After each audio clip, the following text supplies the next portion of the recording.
안녕하세요. 오늘도 사연살롱을 찾아주셔서 감사합니다. 저는 50대 후반의 여성이에요. 딸 하나, 아들 하나를 뒀고 제 직업도 갖고 있어요. 저는 일찍 결혼해서 일찍 첫 딸을 낳았어요. 사실 딸아이를 결혼 전에 가졌거든요.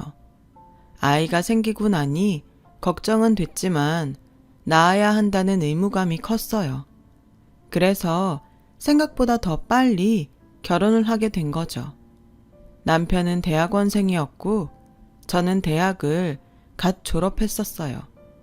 저희 두 사람은 대학 연합 모임에서 만났어요. 시어머니는 몇 년 전 돌아가신 시아버지한테 받은 땅을 많이 갖고 있었고 부동산 투자로도 돈을 많이 번 사람이었어요. 제가 정식으로 인사하러 갔을 때 시어머니는 니네 친정이 사업하지 않았으면 난 이 결혼 절대 허락 안 했다.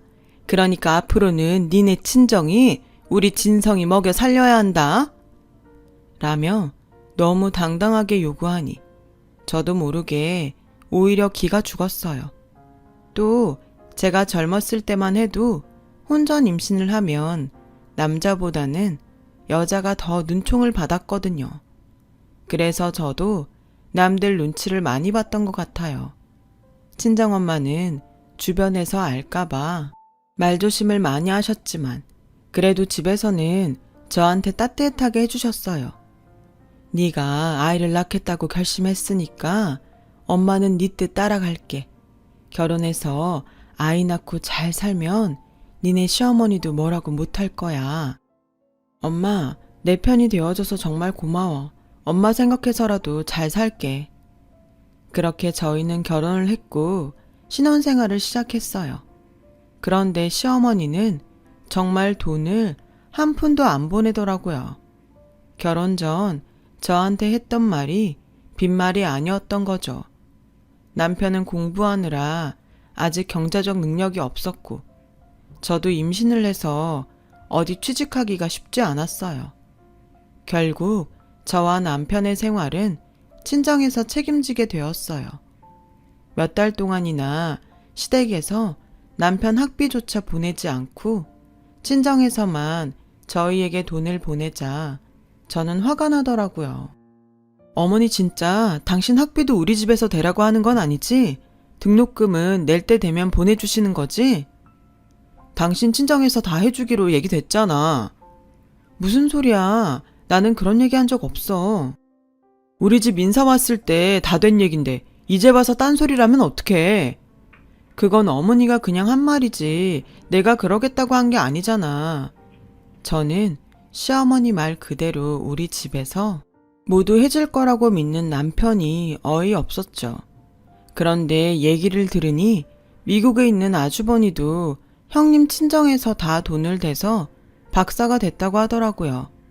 형이 의대 교수가 돼서 이제는 형 덕분에 사모님 소리 듣고 잘 먹고 잘 사니까 그 정도는 해주는 게 당연한 거 아니야?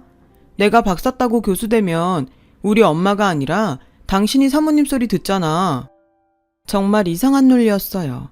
그런데 시댁과 남편이 너무 당당하게 나오니까 그게 맞는 건가 하는 생각도 들고 제가 잘못하는 것 같은 느낌이 들더라고요. 아이 때문에 결혼했다고는 하지만 이왕 결혼한 거 다른 말 안 나오게 잘 살자는 생각도 강했어요. 제가 사정을 얘기하니 친정엄마는 한숨을 쉬며 당장 돈이 없으면 아무것도 못하는 건 내 딸인데 줘야지 어쩌겠니. 그리고 이 서방도 얼른 공부를 마쳐야 가장고시를 할 테니 어쨌든 빨리 학위를 따는 쪽으로 생각해보자. 저는 정말 죄송하고 속이 상했어요. 남편이 나중에 직장을 갖게 되면 부모님한테 용돈도 많이 드리고 노후를 위해 통장이라도 만들어 드려야겠다고 생각했죠.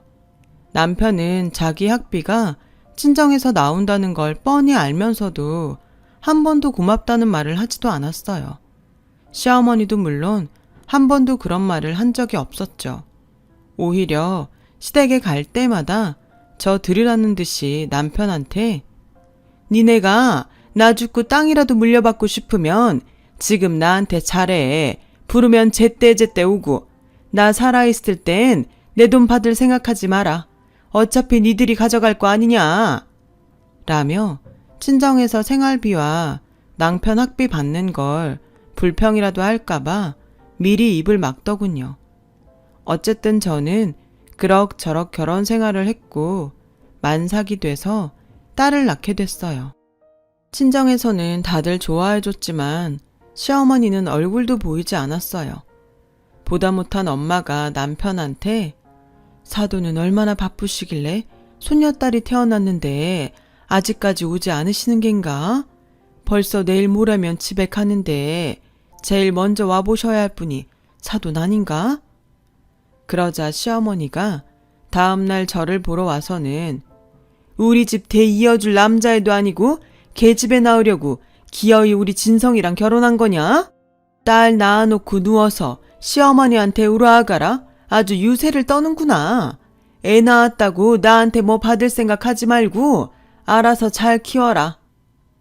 마침 엄마가 자리에 없었으니 망정이지 시어머니가 하는 말을 들었으면 아마 쓰러지셨을 거예요. 저는 아직 기운도 없고 배도 아파서 제대로 대답도 못했고 시어머니는 아기를 보자는 말도 없이 그냥 가버리셨죠. 남편이 뭐라고 했는지 모르겠지만 이럴 거면 괜히 말을 꺼냈다 싶었어요. 딸을 낳고도 저희 집 생활은 거의 친정에서 책임져 주다시피 했어요. 심지어 딸의 돌잔치를 하는데도 시어머니는 선물 하나 보내지를 않더군요. 친정 부모님은 그동안 시댁에서 하는 걸 보고 다 포기하신 건지 시댁에서 누가 왔는지 뭘 보냈는지 묻지도 않으셨어요. 저는 아이 도이 지나고 뭐라도 해야겠다고 생각해서 일자리를 알아봤어요. 친정에서는 늘 말없이 돈을 보내줬지만 더는 미안해서 받기만 할 수 없었어요. 다행히 제가 디자인학과를 나온 걸 인정받아 패션 회사에 취직이 됐어요. 남편은 저보다 늦게 학교를 갈 때가 많아서 제가 출근할 때 같이 아침을 먹고 아이를 챙기다가 제가 집에 오면 학교 도서관을 가거나 방에서 밤 늦게까지 공부를 했어요. 그렇게 몇 달을 지냈는데 시어머니가 주말도 아닌데 갑자기 집에 오라고 부르셨어요.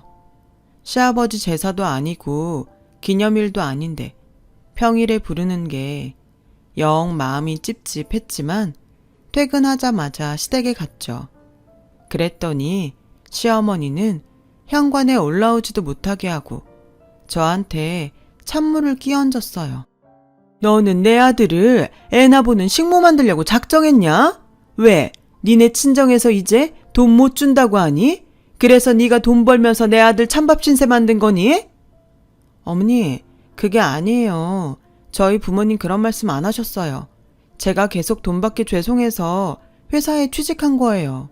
그리고 자기 아이 돌보는 게 식모라뇨. 그런 말씀 마세요.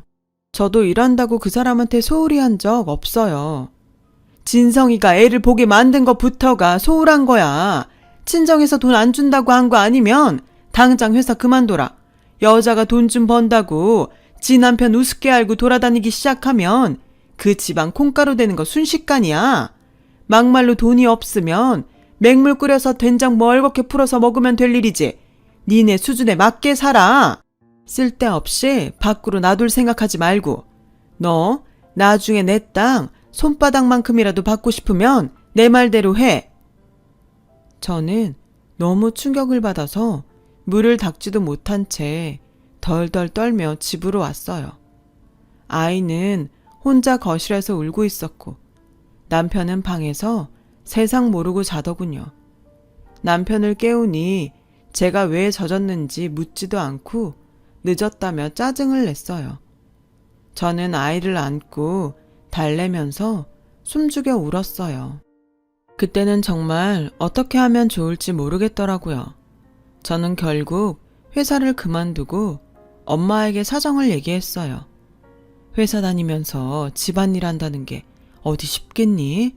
그러니 결혼하면 회사를 관두는데 너는 거꾸로 했으니 힘들었겠지. 아버지는 뭐라고 안 하실 테니까 걱정하지 마. 엄마, 미안하고 고마워.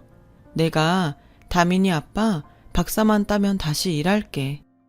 그렇게 저희 집은 다시 친정의 도움을 받으며 지냈고 3년이 더 지나서야 남편은 박사학위를 받게 됐어요. 그리고 얼마 안 돼서 연구소에 들어가게 됐죠. 저는 이제 됐다 싶어서 한숨 돌렸어요. 더는 친정에 손을 벌리지 않아도 되니까요. 그때 친정아빠 사업이 좀 어려워서 저희한테 돈 보내는 게 힘들다는 걸 저도 알고 있었기 때문에 더더욱 잘 됐다고 생각했죠. 친정 부모님은 그런 얘기는 안 하시고 잘 됐다며 축하해 주셨어요. 그리고 시댁의 남편과 갔는데 시어머니가 이러는 거였어요. 니네 친정에서는 진성이한테 뭐 해준다고 안 하니? 네? 뭘 해주다니요? 그게 무슨 말씀이세요?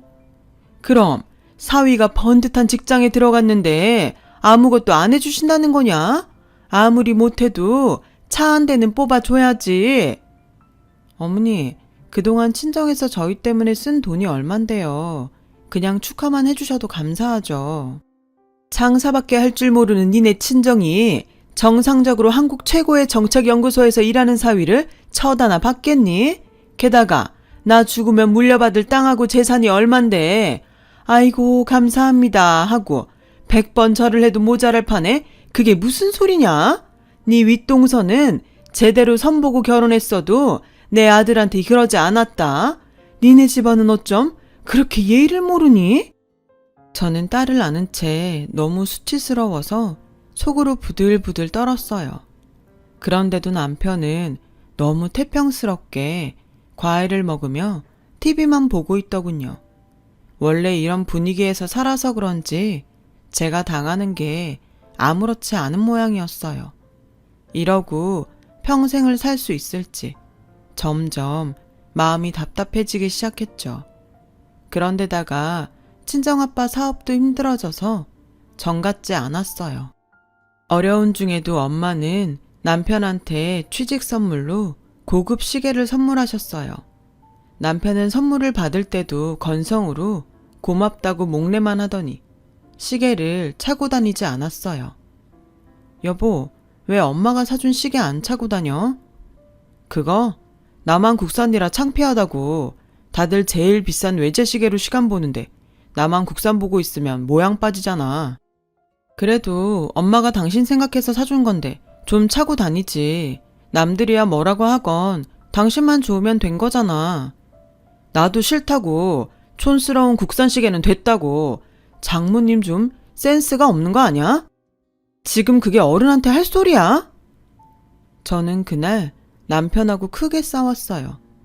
그동안 시어머니한테 받았던 서름까지 겹쳐서 폭발했던 것 같아요. 얼마 안 가서 시어머니는 저희 집에 찾아오셨어요. 그러더니 다짜고짜 이혼 서류를 내미는 거였어요. 어머니, 갑자기 이게 뭐예요? 니네 집 다 망해간다더라. 애초에 니네가 그렇게 부자도 아니라며? 우리 아들 먹여 살리지 못할 거면 내가 왜 너를 보고 있어야 되냐? 너도 니네 집 어려운 거 몰랐던 눈치인데 그런 건 입 딱 다물고서 우리 집 재산으로 뭘 어떻게 해보려고 한 거 아니냐? 난 그런 꼴 못 본다. 그 말에 저도 더 이상은 남편과 살고 싶은 생각이 없어졌어요. 지나온 세월이 너무 분하고 억울할 뿐이었죠. 하지만 남편을 고소한다던가 위자료를 청구할 생각을 전혀 못했어요. 이혼을 하면 여자를 더 죄인처럼 보는 사람들도 많았고 저도 무의식적으로 그렇게 생각했던 것 같아요. 세상이 정말 좋아져서 돌싱이라는 단어도 나오고 요즘 세상만 같으면 삶이 그렇게나 힘들다며 정말 이혼이 뭐 별건가요?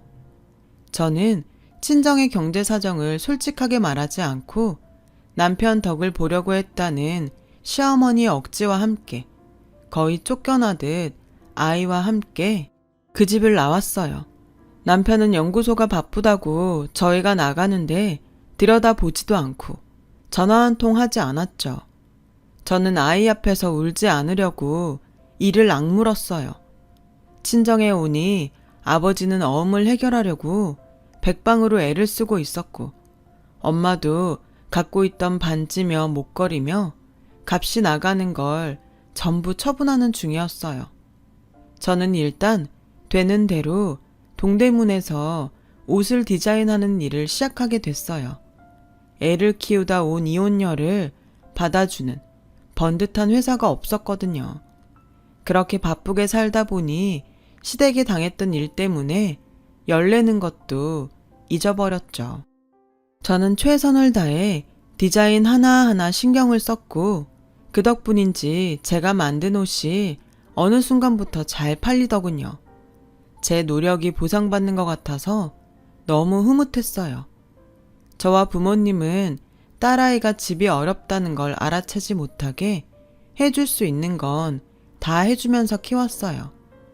그렇게 몇 년이 지나자 저희 아버지의 노력을 좋게 본 투자자가 아빠 회사에 크게 투자를 하게 됐고 아버지 사업은 다시 자리를 잡았어요. 그뿐 아니라 아버지는 제가 일하던 것과 손을 잡고 의류 사업도 시작해서 동남아로 옷을 수출하기 시작했어요. 저는 그 무렵 제 디자인의 법적 보호를 담당하는 변호사와 만나게 되었죠. 알고 보니 그 사람도 이혼을 했더라고요. 저희는 서로의 사정을 잘 이해했고 그러다 보니 자연스럽게 만남으로 이어졌고요. 그리고 얼마 후에 결혼을 하기로 했죠. 저는 중학생인 딸이 상처를 받을까봐 걱정했어요. 하지만 딸은 저보다 더 큰 것 같더라고요. 오히려 저보고 잘 됐다고 나는 엄마가 나쁜 일은 다 잊어버리고 지금보다 더 행복해졌으면 좋겠어. 나쁜 일이라니 엄마 그런 거 없어. 아주 어릴 적이라서 다 기억은 안 나지만 할머니랑 아빠가 엄마 힘들게 했던 거 나도 다 알아. 라며 저한테 푹 안기더군요. 저는 딸의 마음이 고맙기도 하고 그동안 제 앞에서 밝은 모습만 보여준 게 너무 딱해서 눈물을 흘렸어요. 그렇게 재혼을 하고 2년이 지나 저는 아들을 낳게 됐어요. 그 사이 아버지 회사도 더 탄탄해졌고 저는 아버지와 함께 하던 의류 사업을 혼자 하게 됐어요. 아버지가 따로 떼서 저에게 맡기신 거죠. 남편은 큰 법무법인으로 직장을 옮겼고 딸은 남편의 영향을 받아 변호사를 목표로 열심히 공부를 했어요. 저는 수출뿐만 아니라 국내에도 시장을 넓히기 위해 회사 건물을 짓기로 했어요. 그때는 사무실도 여기저기 흩어져 있었고 샘플을 만들어 오는 디자이너 작업실도 멀리 떨어져 있어서 여러 가지로 불편했거든요. 큰 건물은 아니어도 다 같이 모여 있는 게 훨씬 효율적일 거라고 판단했죠. 그렇게 건물 부지를 찾다가 금매로 나온 땅이 있다길래 봤더니 크지는 않아도 저희 회사가 들어서기에는 적당한 곳을 찾았어요. 거기에는 아담하게 건물도 한 채 있어서 리모델링만 하면 되겠다 싶었어요. 저는 남편과 의논한 후 그 땅을 다시 보러 가기로 했어요. 그랬더니 부동산에서는 땅 주인이 웬만하면 바로 계약을 했으면 좋겠다고 했다더군요. 부동산 중개사는 저희가 간 날 땅 주인이 온다고 했다며 조금만 기다려달라고 하더군요. 그렇게 30분 정도를 있다가 자리에서 일어났어요. 저희가 바빠서 더 이상 기다릴 수가 없는데요. 오늘 한 번 더 보고 결정하게 그냥 보여만 주세요. 라고 하는데 누가 급하게 들어오더군요. 제가 늦은 거 아니죠? 라고 하는데 저는 깜짝 놀랐어요. 전 시어머니였거든요. 시어머니도 저를 알아보더니 놀라서 거의 뒤로 넘어질 뻔 하더라고요. 네가 여기 무슨 일이냐? 라는데 중개사가 땅 살 사람이라고 하니까 입을 못 다물더군요. 저는 남편 보고 가자고 하면서 더 볼 것도 없겠는데요. 그냥 없던 일로 하겠습니다. 중개사는 갑자기 왜 그러냐며 저를 붙잡으려고 했지만 저는 단호하게 뿌리치고 부동산에서 나왔어요. 아무리 조건이 좋고 시세보다 저렴해도 시어머니가 갖고 있던 땅은 싫었어요. 그런데 얼마 후 모르는 번호로 전화가 와서 받았더니 시어머니였어요. 내가 그동안 다민이 보고 싶어도 말을 안 하고 있었는데 이제 좀 만나야 될 것 같다. 이제 와서 왜요? 전에는 아들이 아니라고 거들떠 보지도 않으셨잖아요. 그런 말이 어딨냐? 내 손녀인데 왜 안 보고 싶겠어? 저는 고민이 됐어요. 저한테는 원수보다 못한 사람이지만 딸한테는 친할머니였으니까요. 저는 딸의 의견이 더 중요하다는 생각이 들어서 조심스럽게 물어봤죠. 그렇게 날 보겠다고 하면 만나볼게. 별일 없을 거야. 라고 어른스럽게 말했지만 저는 걱정이 됐어요. 혹시라도 못된 말을 하면 어쩌나 싶어서 딸한테 시어머니가 보자고 했다는 말을 한 게 후회되는 마음도 생기더라고요. 저는 결국 친정 엄마에게 이 일을 털어놓았어요. 아니, 어떻게 그렇게 또 만날 수가 있니? 정말 세상 좁구나. 그래도 너무 걱정은 하지 마. 다민이 똑똑하잖아. 무슨 말을 들어도 당하고 있지만은 않을 거야. 그 여자도 설마 다민이가 자기 핏줄인데 심한 말을 하겠니? 라고 하셨지만 그래도 불안하더라고요. 그래서 딸한테 같이 가자고 했죠. 엄마, 할머니가 나만 보자고 했다며. 나 혼자 갔다 올게. 그래도 엄마가 같이 가야지. 어떻게 너만 내보내. 나 어린애 아니야. 괜찮아. 만나고서 전화할게. 라고 했지만 저는 몰래 따라가서 카페 구석에 앉아 있었어요. 조금 있으니 시어머니가 들어와 딸과 만나더군요. 시어머니는 딸의 등을 쓰다듬으며 음료수를 시켜 자리에 앉더니 본격적으로 본색을 드러냈어요. 너는 누가 뭐래도 우리 이씨 집안 핏줄이야. 니네 엄마랑 살아도 그 집안 식구 아니라고. 다민이 공부 잘한다며? 공부 잘해서 출세하고 그러면 네가 그동안 아빠한테 못한 거 다 갚으면서 살아야 된다. 아빠한테 잘해야지 네가 잘 되는 길이야. 그러니까 지금도 네가 아빠를 위해서 할 수 있는 일을 해야 돼. 저는 분노가 치밀었어요. 예전에 저한테 했던 말이랑 똑같은 말을 제 딸한테도 하고 있었으니까요. 너무 열받아서 쫓아가서 한마디 하려는데 딸아이가 저는 전화 잘하고 살게요. 아빠 인생은 아빠가 책임져야죠. 아빠도 그동안 제 인생 책임 안 졌잖아요. 아빠한테 그런 말이 어딨어? 아무리 그동안 아빠랑 안 살았어도 네 아빠야. 니네 엄마가 그렇게 교육시켰니? 네가 잘 되면 딸이 돼서 당연히 아빠를 챙겨야지. 안 그래? 라는 말에 제가 자리에서 일어나 막 쫓아나가는데 그건 말이 안 되죠. 라는 친정엄마 목소리가 들렸어요. 엄마는 언제 들어왔는지 딸 손을 꼭 잡고 옆에 서 계셨어요. 시어머니는 놀라서 엄마를 쳐다보다가 일어나더군요. 오늘 다민이만 나온 줄 알았는데 어떻게 오셨어요? 아무려면 제가 우리 귀한 손녀를 험한 사람 만나는데 혼자 내보내겠어요. 친할머니를 험한 사람이라니 평소에도 그런 식으로 교육시켰나 보죠? 친할머니도 할머니 다워야죠. 이렇게 애한테 다짜고짜 자기 아빠를 챙기라고 윽박 지르는 게 무슨 할머니인가요? 애 한번 따뜻하게 안아준 적도 없으면서 이제 와서 핏줄 타령은 되게 하시네요. 아들 낳아놓고 왜 그 책임을 잡고 다른 사람한테 지우려고 해요. 그쪽 아들 귀하면 그쪽이 끝까지 책임지고 살면 되겠네요. 어린 학생한테 성공하면 아빠를 책임지라니 그게 어른이 돼가지고선 할 말입니까?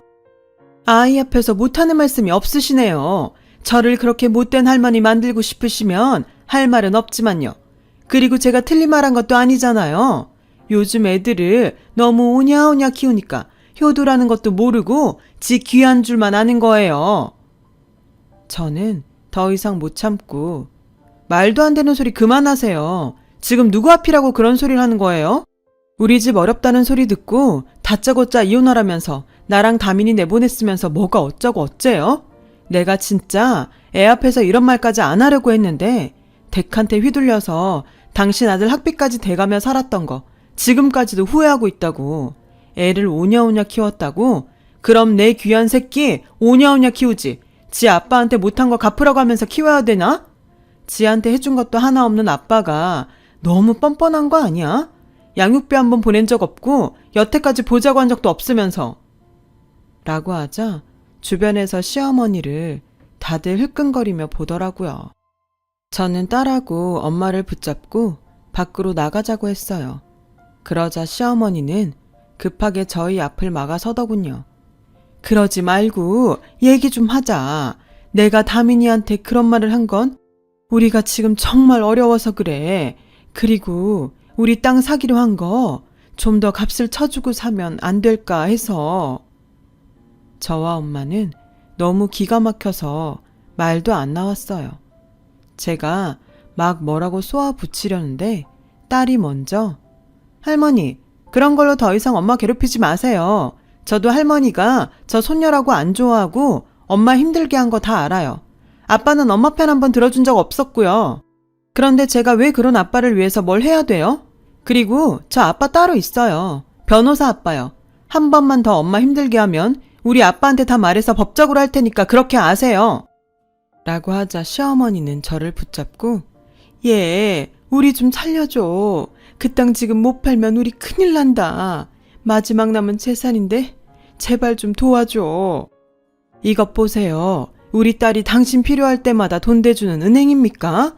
이제 그만하세요. 라고 엄마가 말하자 그제야 저를 놓아주더군요. 알고 보니 큰며느리가 미국에서 들어와서 시어머니 비위를 맞추고 온갖 애교를 부려서 자기들 몫을 미리 상속받았대요. 그리고 자기 앞으로 전부 돌린 다음에 싹 다 현금으로 바꿔서 전부 들고 혼자 해외로 도망갔다고 해요. 엎친 데 덮쳤다고 시어머니는 기획부동산에 걸려서 빚이 엄청나게 늘었다고 하더군요. 지금 살고 있는 집도 잘못될 수 있어서 얼마 남지 않은 땅들을 당장 팔지 못하면 길거리로 나앉게 생겼다는 거였어요. 그렇게 자기가 가진 재산을 자랑하더니 큰며느리한테 다 털리고 순식간에 궁지에 몰리는 걸 보고 저는 다 자기가 한 대로 받는다는 말이 실감이 났어요. 시어머니가 자꾸 저와 딸한테 전화하고 못살게 굴자 남편은 접근 금지 명령서를 받아서 더는 찾아오지 못하게 했어요. 그 후 한참을 소식도 모르고 살았는데 얼마 전 우연히 시어머니가 큰 며느리도 잡지 못하고 빚도 못 갚았다더라고요. 있던 집도 빼앗기고 반지하 월세로 옮겨서 전 남편이 버는 돈으로 빚을 갚으며 계속 어렵게 산다는 얘기를 들었어요. 저는 제 일을 최선을 다해 나가고 있어요. 남편과 아이들도 잘 지내고요. 아버지도 안정적으로 사업을 잘하고 계세요. 그리고 아무리 힘들어도 남한테 피눈물 나게 하지 않으려고 해요. 저도 그 일로 배운 게 있으니까요.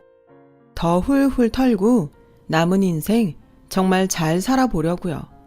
끝까지 들어주신 분들 정말 감사하고요. 모두 행복하시고 좋은 일만 있었으면 좋겠어요. 그럼 다들 건강하세요. 여러분, 사연 댓글에 응원과 현명한 조언 부탁드려요. 좋아요와 구독은 저에게 큰 힘이 됩니다. 오늘도 좋은 일 가득하세요.